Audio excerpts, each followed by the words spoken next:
हमारे इन तीनों भाइयों को जिताइए। मैं इन तीनों से उम्र में छोटा हूं, एकदम छोटे भाई की तरह आपके लिए जब चाहेंगे जैसे चाहेंगे हाजिर रहूंगा। और मेरी आंखों के सामने हजारों की तादाद में बैठे हुए लातूर शहर के जिंदा दिल साथी, मेरा ख्याल है पिछले 5 घंटे से आप लगातार भाषण सुन रहे हैं, तो मैं बहुत ज्यादा आपके सब्र का इम्तिहान नहीं लूंगा। 5 मिनट आपसे थोड़ी देर बातचीत करूंगा। तकरीबन 1500 किलोमीटर से चल करके आपके बीच में आया हूं। पहली बार आपके दयारे मोहब्बत में हाजिर हुआ हूं। भाई अमित देशमुख जी और भाई धीरज देशमुख साहब के बुलावे पर आपके बीच आया हूं। मुझे पता है आप थक गए होंगे, क्योंकि पिछले 5 घंटे से आप लगातार पूरे जोश के साथ भाषण सुन रहे हैं, ताली बजा रहे हैं, मौजूद हैं यहां पर। नया पाने की चाहत में पुराना छूट जाता है, नया पाने की चाहत में पुराना छूट जाता है। तुझे अपनाऊं तो मुझसे जमाना रूठ जाता है। मोहब्बत पढ़ने लिखने में बहुत आसान है, लेकिन मोहब्बत को निभाने में पसीना छूट जाता है। आप अमित भाई की मोहब्बत में यहां पिछले कई घंटे से मौजूद हैं। मैं आपकी मोहब्बत को समझ सकता हूं। बस 5 मिनट आपसे गुफ्तगू करूंगा। यहां पर मौजूद दिलीप राव देशमुख साहब, श्रीमती वैशाली ताई विलासराव देशमुख जी, खासदार शिवाजी कालगे साहब, उल्लास दादा पवार साहब, कुणाल चौधरी जी, और अभी अभी भारतीय जनता पार्टी छोड़ करके कांग्रेस पार्टी में शामिल हुए सुधाकर श्रृंगारे जी। मैं चाहता हूं एक बार जोरदार ताली उनके लिए बजाएं। वो भाषण दे रहे थे, मराठी में बोल रहे थे, मुझे समझ कम आ रहा था, लेकिन वो जो खुलासा कर रहे थे उससे मुझे यह समझ आया कि अमित देशमुख साहब ने जो नीति राजनीति चली, उसने भाजपा को चारों खाने चित कर दिया। और लातूर में खड़ा होकर के एक बहुत बड़ी बात कहता हूं लातूर वालों, अगर भाजपा को यह अहंकार है कि उसके पास अमित शाह हैं, तो कांग्रेस को यह अहंकार है कि उसके पास अमित देशमुख हैं। 2 अमित हैं, एक अमित शाह है, लेकिन हमारे पास जो चाणक्य है, उस चाणक्य की राजनीति ने, उस चाणक्य की कूटनीति ने लोकसभा चुनाव में पूरे मराठवाड़ा में जो परिणाम दिया है, उसके लिए मैं पूरे कांग्रेस पार्टी की तरफ से अमित देशमुख साहब को और धीरज देशमुख साहब को बधाई देता हूं, उनका धन्यवाद अदा करता हूं। लातूर वालों, पहली बार आपसे किसी राजनीतिक मंच पे बातचीत करने के लिए खड़ा हूं, लेकिन उससे पहले मैं देशमुख परिवार का शुक्रिया अदा करना चाहता हूं। मैं राज्यसभा में महाराष्ट्र का प्रतिनिधित्व करता हूं। यह मेरा सौभाग्य है कि कांग्रेस पार्टी ने मुझे पार्लियामेंट में उच्च सदन में भेजने का निर्णय लिया, तो मुझे महाराष्ट्र का प्रतिनिधित्व करने का सौभाग्य प्राप्त हुआ। तो मैं आज यहां यह धन्यवाद अदा करने आया हूं अमित भाई का और धीरज भाई का, कि अगर मैं देश की सबसे बड़ी पंचायत में राज्यसभा में बैठता हूं, तो लातूर के इन 2 मतों की वजह से बैठता हूं। आपने मुझे चुन करके देश की पार्लियामेंट में पहुंचाया और वहां पर मैं आपकी आवाज बन के बोलने की कोशिश करता हूं। लातूर वालों, मैं तुम्हें अपने उसूलों की कसम देता हूं, मैं तुम्हें अपने उसूलों की कसम देता हूं। मुझको मजहब के तराजू में न तौला जाए, मैंने इंसान ही रहने की कसम खाई है। मुझको हिंदू या मुसलमान न समझा जाए। यह धरती विलासराव देशमुख साहब की धरती है। स्वर्गीय विलासराव देशमुख साहब, चांद तारे बुझ गए, सूरज सवाली हो गया, एक तेरे जाने से सारा शहर खाली हो गया। राजनीति के तमाम जो उच्चतम मानदंड हो सकते हैं, राजनीति में रह के किस तरह जनता की सेवा की जा सकती है, और राजनीति में रह करके किस तरह ताकत के साथ सम्मान कमाया जा सकता है। अगर इस देश में किसी एक नेता के हिस्से में इतने सारे अवार्ड और इतने सारे सम्मान आते हैं, तो उस नेता का नाम स्वर्गीय विलासराव देशमुख है। हम यहां लातूर में खड़े होकर के उन्हें श्रद्धांजलि अर्पित करते हैं, उन्हें खिराज अकीदत पेश करते हैं।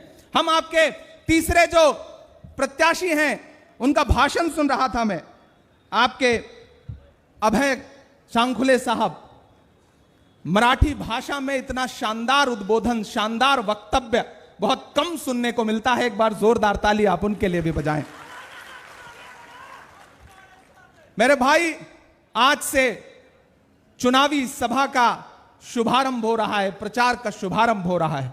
आपके 3 प्रत्याशी इस मंच पर बैठे हुए हैं। हमारी आंखों के सामने बुजुर्ग हैं, किसान हैं, नौजवान हैं, माएं बहनें हैं, और पिछले कई घंटे से आप बैठे हैं।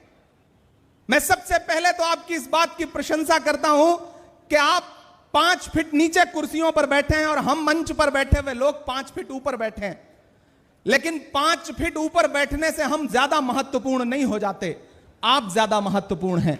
आप हैं तो हम हैं, आप हैं तो हमारा वजूद है।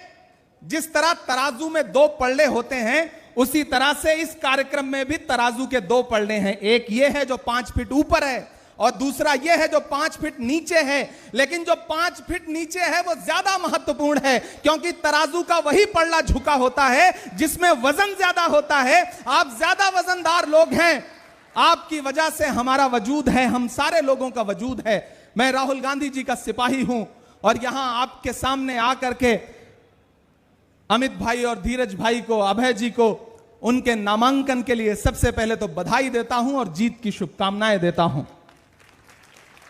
यह चुनाव बहुत महत्वपूर्ण चुनाव है। एक तरफ वो ताकतें खड़ी हैं, मैं दिल्ली से आया हूं, मेरी आंखों में 700 किसानों की शहादत है। दिल्ली के बॉर्डर पर बैठे हुए 700 किसान अपना अधिकार मांगते हुए शहीद हो गए, लेकिन दिल्ली में बैठे हुए हाकिम के कान पर जूं नहीं रेंगी। कीमत तो बहुत बढ़ गई शहरों में धान की, लेकिन विदा न हो सकी बेटी किसान की। मौका मिला तो लोगों ने कुर्सी के वास्ते तस्वीर ही बिगाड़ दी हिंदुस्तान की।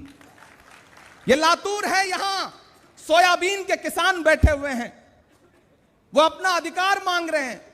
सोयाबीन का दाम एमएसपी के भी नीचे चला गया है और ये किसान कहते हैं कि हमें हमारा अधिकार दीजिए।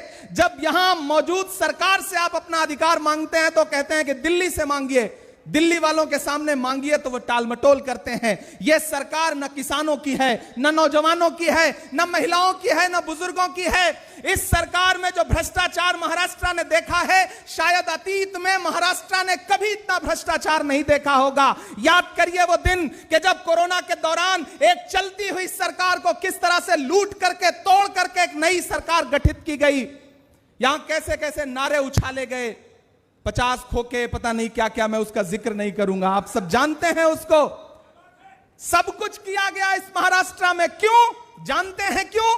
क्योंकि दिल्ली में बैठा हुआ राजा यह चाहता है कि महाराष्ट्र उसके रिमोट कंट्रोल से चले, लेकिन वो यह भूल जाता है कि यह महाराष्ट्र है, यह वीर शिवाजी महाराज की धरती है, यह बाबा साहब अंबेडकर की धरती है। इस महाराष्ट्र को महाराष्ट्र के लोग चलाएंगे। दिल्ली में बैठा हुआ कोई हाकिम किसी रिमोट कंट्रोल से नहीं चला सकता है। महाराष्ट्र आंदोलन की भूमि है। महाराष्ट्र न जाने कितनी ऐसी आंधियों को झेल चुका है, बारंबार झेल चुका है। मेरे भाई, मैं आपके सामने ज्यादा समय नहीं लूंगा, अभी कई वक्ताओं को आपको सुनना है। मैं आपसे यह कहने आया हूं कि अमित भाई और धीरज भाई और अभय जी, तीनों को लेकर के कांग्रेस पार्टी ने अपना नुमाइंदा बना करके आपके बीच में भेजा है। और सिर्फ कांग्रेस पार्टी ने नहीं, बल्कि महाविकास आघाड़ी ने अपना नुमाइंदा बना के भेजा है। यहां शिवसेना, उद्धव साहब ठाकरे के गुट के तमाम साथी बैठे हैं, एनसीपी के तमाम साथी बैठे हैं, शरद पवार साहब के लोग यहां बैठे हैं। हम सबका स्वागत करते हैं। यहां हमारे कॉमरेड बैठे हैं, हम उनका भी स्वागत करते हैं। एक चीज ध्यान में रख लीजिए, यह भाजपा की जो सरकार है न किसानों की है, न नौजवानों की है। याद करिए इनके जितने नारे, इनका पहला नारा याद करिए, बेटी बचाओ बेटी पढ़ाओ। याद है वो नारा? उस नारे की सच्चाई ये है, मैं दिल्ली में रहता हूं, उसी दिल्ली में जंतर मंतर पर हमारी आंखों ने देखा है कि किस तरह इस देश के लिए ओलंपिक पदक लाने वाली बेटियों को जंतर मंतर पर घसीटा है दिल्ली की पुलिस ने। क्यों? क्योंकि वो अपना अधिकार मांग रही थी। आप कैसे भूल सकते हैं पुणे का वो गैंग रेप? ना यहां बेटियां सुरक्षित हैं, ना बच्चियां सुरक्षित हैं, ना महिलाएं सुरक्षित हैं। ऐसे में इस सरकार को उखाड़ फेंकने का वक्त आ गया है। यह चुनाव इस बात का चुनाव है कि इस महाराष्ट्र की धरती पर एक ऐसी नई सरकार का गठन होगा जो इस राज्य के किसानों के लिए काम करेगी। यहां मेरी आंखों के सामने नई नस्लें खड़ी हैं। याद करिए प्रधानमंत्री जी का वादा, 2 करोड़ नौकरियां देने का वादा। याद है वो नौकरियां देने का वादा? क्या हुआ? आज तक किसी भी जनसभा में जाओ, कोई भी एक नौजवान उठ के खड़ा नहीं हो सकता जो ये कहता हो कि हमें इस सरकार ने नौकरी दिया है। लेकिन आप जब इनके वादे याद दिलाओ तो कहते हैं कि बताओ कांग्रेस वालों, तुमने 70 साल में किया क्या है, बनाया क्या है? एक दिन प्रधानमंत्री जी पार्लियामेंट में खड़े होकर के भाषण दे रहे थे, बताओ कांग्रेस वालों 70 साल में क्या बनाया है। मुझे लगा कि मैं खड़ा होकर के जवाब देना शुरू करूं। जैसे ही मैं खड़ा हुआ, सामने खरगे साहब बैठे थे। खरगे साहब ने कहा, इमरान मत बताओ, जो बताओगे ये उसको भी बेच देंगे, इनका काम सिर्फ बेचने का है, मत बताओ।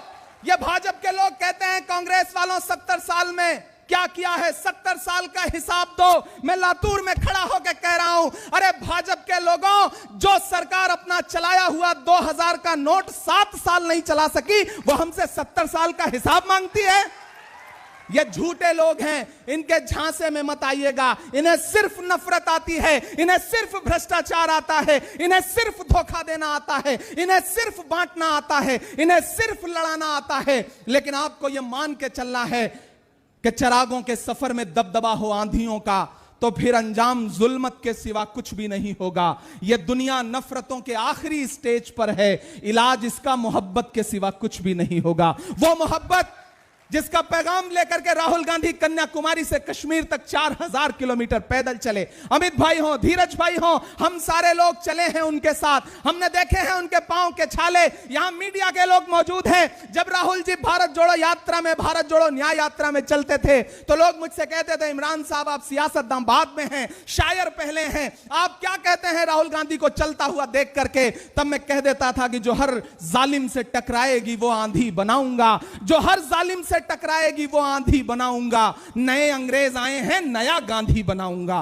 वो नया गांधी जो लगातार इस देश में प्यार की, मोहब्बत की, प्रेम की, अपनेपन की बात करता है, जो विजन की बात करता है, जो मुद्दों की बात करता है, हम उसके लिए आपके सामने आए हैं। और उन्हीं राहुल गांधी ने अपना नुमाइंदा बना के भेजा है। मैं अमित भाई को बैठ करके बहुत देर देख रहा था, उन्हें सुन रहा था, और कई बार मुझे ऐसा लगता था कि मैं अपनी आंखें बंद कर लूं, पलकें बंद कर लूं, तो यह फर्क खत्म हो जाएगा कि अमित देशमुख साहब बैठे हैं या स्वर्गीय विलासराव देशमुख साहब बैठे हैं। लातूर वालों, इस परिवार से आपका एक जज्बाती रिश्ता है और मेरा भी एक जज्बाती रिश्ता है, क्योंकि मैं जब यहां राज्यसभा का चुनाव लड़ने के लिए आया तो दोनों भाइयों ने आगे बढ़ के मुझे गले से लगा के कहा था कि इमरान तुम हमारे भाई की तरह हो, तुम यहां से चुन के जाओगे, जा करके देश की राज्यसभा में खड़े होना और महाराष्ट्र के मुद्दों पर बात करना। मैं आपको आश्वस्त करता हूं, आपको यकीन दिलाता हूं, आप मेरे पार्लियामेंट के भाषण उठा के देख सकते हैं। मैं पैदा भले महाराष्ट्र में नहीं हुआ हूं, लेकिन जब देश की पार्लियामेंट में खड़ा होकर के महाराष्ट्र के मुद्दों पर बात करता हूं तो मुझे ऐसा लगता है कि जैसे मैं महाराष्ट्र के कण कण से बना हूं, मेरा वजूद ही इसी महाराष्ट्र से बना हुआ है। मैं डरा नहीं, मैं झुका नहीं, कहीं छुप छुपा के खड़ा नहीं। जो डटे हुए हैं महाज पर, मुझे उन सफों में तलाश कर। जाते जाते आपसे बस इतना कहूंगा, आपने बहुत भाषण सुना है, मेरी एक बात ध्यान में रखना। महान बादशाह सिकंदर ने यूनान फतेह किया, यूनान जीता। जीतने के बाद वो जीत का जश्न मनाने के लिए शहर की सड़कों पर निकला। जब शहर की सड़कों पर निकला तो उसने देखा कि पूरा शहर जश्न मना रहा है, लेकिन एक संत फकीर सड़क के किनारे सो रहा है, अलमस्त होकर के, बेखबर होकर के। सिकंदर को गुस्सा आया, सिकंदर अपने घोड़े से उतर के उस फकीर के पास गया, उसे सोता देख करके उसे एक जोर की लात मारी और लात मार के कहा कि क्यों रे फकीर, मैंने शहर फतेह कर लिया, शहर मेरे जीत में जश्न मना रहा है और तू सो रहा है। उस फकीर ने उनींदी आंखों से सिकंदर को देखा और देख करके कहा, आपकी तालियां उठेंगी इस बात पर। उस फकीर ने सिकंदर को देखा और देख करके कहा कि शहर फतेह करना बादशाहों का काम है, लेकिन लात मारना गधे का काम है। क्या ईश्वर की कायनात में, खुदा की दुनिया में इंसानों की इतनी कमी हो गई जो उसने बादशाहत एक गधे के हाथ में सौंप दी? लात तो हमको आपको भी पड़ी ना। हमारे इन तीनों भाइयों को जिताइए। मैं इन तीनों से उम्र में छोटा हूं, एकदम छोटे भाई की तरह आपके लिए जब चाहेंगे, जैसे चाहेंगे हाजिर रहूंगा, यह मेरा आपसे वादा है। बहुत बहुत धन्यवाद आप सारे लोगों का। पुनः आपसे मिलने के लिए आऊंगा। बहुत शुक्रिया। धन्यवाद साहेब, अतिशय आपल्या खुमासदार शैलीमध्ये आजच्या या कार्यक्रमाचं आपण आभार प्रदर्शन करावं।